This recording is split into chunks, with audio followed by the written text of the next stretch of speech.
Welcome to the third part about setting up a 5.4 camera. We've done getting the camera out of the box and squaring the camera off and leveling the camera off.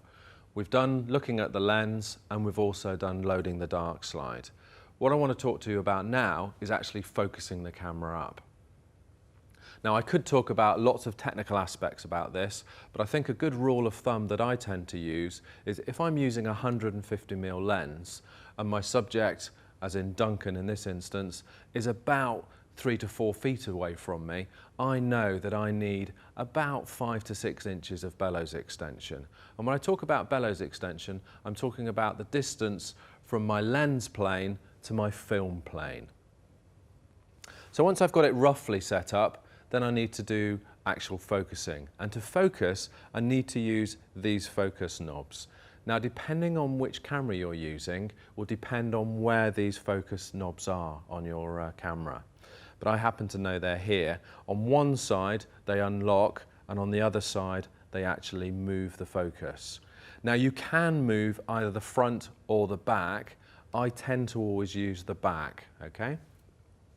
So what I'm going to do is look through, and I'm seeing my image on the glass screen on the back, and I need to roughly focus up. And the image is upside down, which you always have to work with. And I can roughly focus by moving this backwards and forwards, and I get a rough focus. Once I want to get a finer focus, I need to use what's called a loop. And I've got a loop here, this is a loop, and I actually put this onto the screen itself and then look through the loop, and I need to see a prominent part of the image. And when you're doing a portrait, it's always best to look at someone's eye. So I can try and focus up on Duncan's eye there. Now, I'm finding this quite difficult to focus. And the reason for that is there's a lot of house lights on in here, and that's obscuring my view on the glass screen. Now, a way of getting around that is either turn the house lights off if you're using a studio, but if you're out and about and can't, then you can use a dark cloth or just a coat. So I've got a dark cloth here that I can use.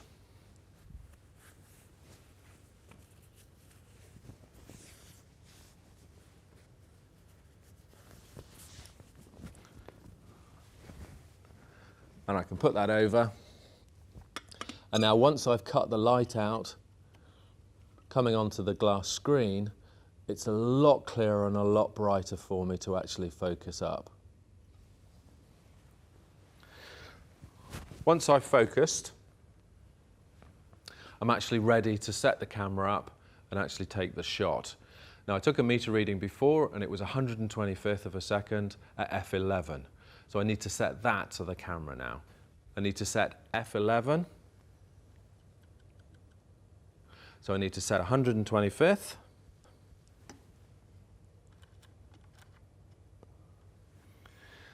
The lens was wide open before because I needed a lot of light coming through the lens to the glass screen. So when you're focusing, you always use the lens wide open. So I've now set that to f11.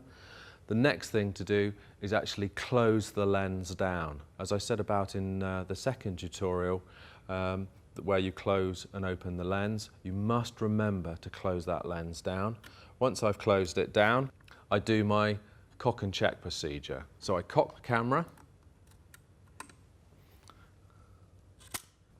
and check, cock it again and check, and I'm just making sure that everything's working perfectly.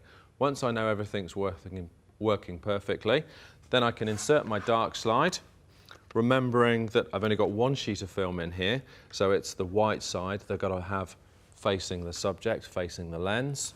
Pull back, insert the dark slide, remembering for the click. Ooh, make sure that's locked off, like so.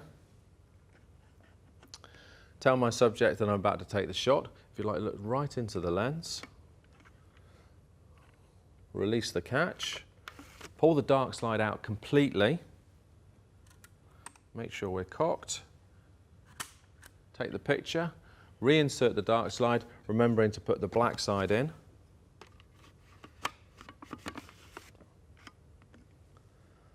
Lock that one back off again. and remove the dark slide, and you're ready to process. But don't forget to always thank your model for taking the shot. Thanks very much, Duncan.